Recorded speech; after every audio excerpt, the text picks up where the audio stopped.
Hi guys, Darth CJ Reviews, and today I'm here with some more action figure reviews. And first off, I'm actually going to take a look at a figure that's not Star Wars. It's actually a McFarlane Assassin's Creed figure, and we have the EB Games exclusive Blackguard outfit, Jacob Frye from Assassin's Creed Syndicate. Now, I haven't actually played Assassin's Creed Syndicate. I just, at the moment, don't have any console or hardware that can actually run the game, but I'd love to play it. It looks really good.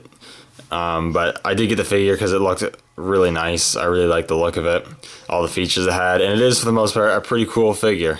It's not without its weaknesses, of course, but it also has a lot of strengths and is really cool. So let's get into it here. Don't have him in the package or anything. I got him a while ago, so we'll just I'll just jump right in, take a look at him. So first of all, we'll take a look at the head sculpt, and it's not bad. I wouldn't exactly say it has a great likeness to the character from what I've seen, but it's not bad. The hair is sculpted very nicely. You got some hair kind of sticking up and whatnot, and some nice shading and so forth. You got some of the sideburns kind of thing going on, which is painted and actually sculpted. He also has some red scars along his face, one on the cheek there and one over his eye. Got the eyebrows here, which I think are just painted on. There might be some slight sculpting. The eyes are painted nicely. And the rest of the head is fairly nice sculpted. It's just the likeness is a bit off, I'd say. One thing that kind of annoys me is the fact that they painted in the inside of his nostrils black, and I think they painted a bit too much, because you can see it way too much. Just looking head on, you can see the black a bit too much. It looks a little strange. Other than that, it's not too bad. As for the rest of the figure, the outfit he's wearing is pretty nice. Not his standard outfit. It says on the packaging, the Blackguard outfit. He has this large trench coat on, which these large shoulder pieces, which is pretty cool. It looks really nice. Got the collar there, it's really cool. Inside, you got a blue tunic with some nice paint detailing on it. Got the white tunic, which is nicely sculpted as well. He's got the belt there with a nice belt buckle for the Assassin's Creed, which looks really nice. Got some nice black wash on it. Got the red sash there. Some of the white undershirts poking out, which is pretty cool. And you got another belt with the belt buckle there, which is really nice. The jacket piece is actually separate from the figure, and if you really wanted to, you could probably remove it, but because his sleeves are sculpted to be the jacket sleeves, it would look pretty weird if you did remove it, so we're not going to do that, and it'll also be probably pretty hard to do anyways. The jacket itself has a lot of nice sculpting on it. Has a bit of shading here and there. You got some red there, which is really nice, some silver. Pouches are really nice. You got some silver there. It's a little messy, but still pretty cool. Some more silver in that red there. Goes all the way down the coat, which is really nice, and it's a really nice looking figure. On the legs, you do have like these shin pads, which is pretty cool. Got some straps. Got a pouch there, and on this side, he does have the sheath for his knife thing, but it doesn't come with that, unfortunately. That's okay. And overall, it's a pretty good looking figure. Not gonna lie, there's just some little bit of issues, but it's not too bad at all. I think for the most part, it definitely looks pretty good. And in terms of articulation, this is probably where he's the weakest. It's not bad by any means, but it's not great and causes some issues. So he does have a ball jointed head. He doesn't really look up at all, though. He looks down a little bit, side to side, and he has some pivot. My one issue is that when you do move his head, the way the neck is sculpted, it's like there's a flab of skin just kind of there, which looks really, really weird. So it looks a little weird when his head is turned in. He just kind of has that like divot in there. It looks kind of weird. His ball hinge shoulders, which can only go up to here because of the jacket, and can only go forward a little bit. He has ball hinges at the elbows, which have good range of motion, and he has a ball hinge at the wrists with a swivel there, which is pretty good. no waist articulation that I can see. If there is waist articulation, it's super, super tight. His ball hinge hips, which have the okay motion. I'm not really going to say they're fantastic. He has ball hinges at the knees and no articulation in the ankles, which is probably the most annoying thing. This figure, because he doesn't have the ankle articulation, is pretty hard to stand. He keeps wanting to fall backwards. I got him to stand right there, but you got to fiddle with it quite a bit, which is annoying. Some more sculpting work. I'll show you the sleeves and the other hands real quick. So you got normal sleeve here, and here you do have his gauntlet, which has this thing on it, which shoots something. I'm just gonna assume like darts, but I'm not entirely sure.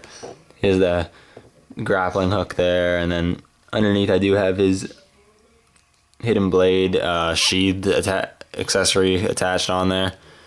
And the gauntlet's pretty cool. You got the knuckles there too, and all. It's pretty cool. Definitely one of the cooler looking gauntlets, I think, with all the gadgets on it. Now, in terms of accessories, he has quite a few, which is one of the good things with the McFarlane doing the Assassin's Creed figures. While there might not be as good sculpt and articulation wise as the NECA figures, McFarlane packs these figures to the brim with accessories usually. So first off, as you can see, he does have the hidden blade kind of hidden away accessory, which you can hook into under his wrist there, his forearm.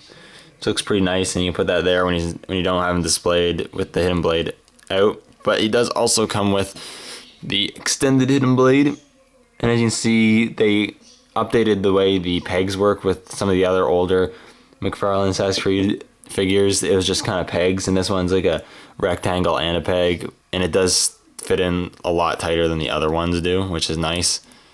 Just plug that in, and then there he has his hidden blade extended, which is pretty cool.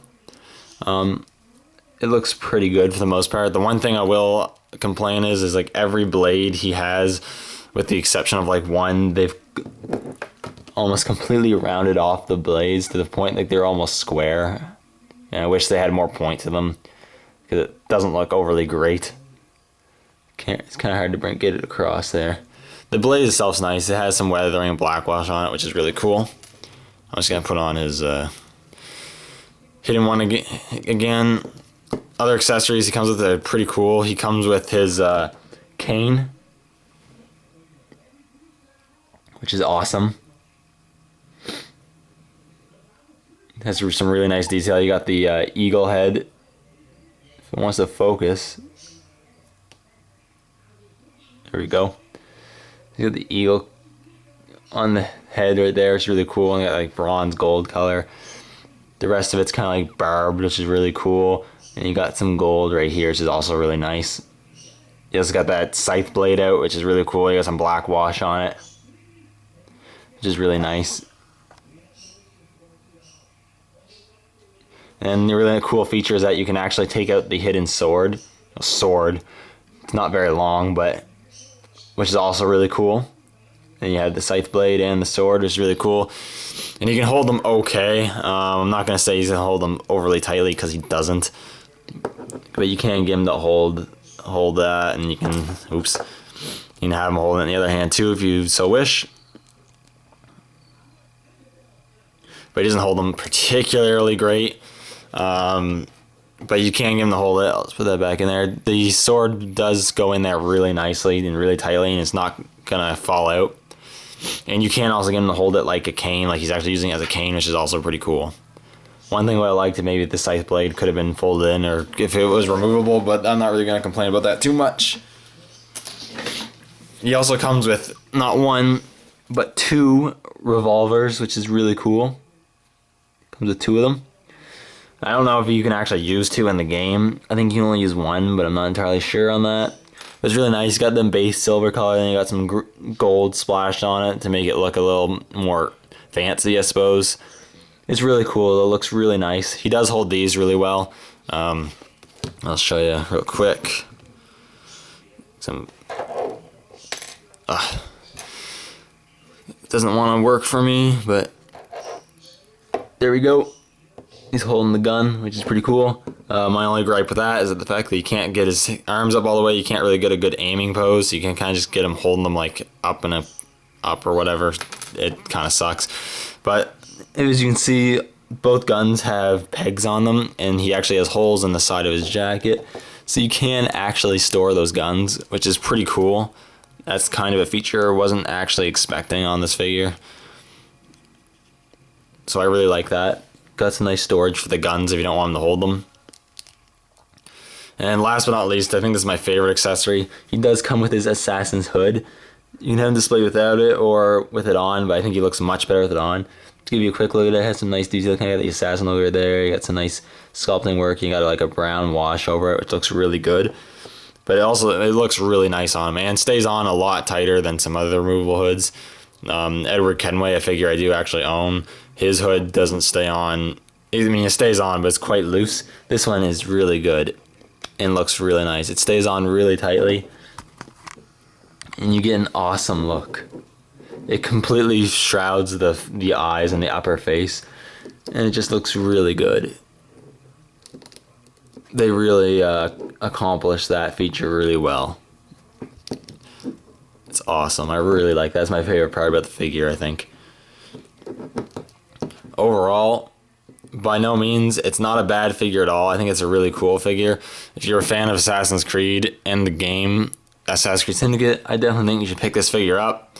Yeah, I recommend this guy. I mean, he could have been better, but I think if you're a fan, you should definitely pick him up.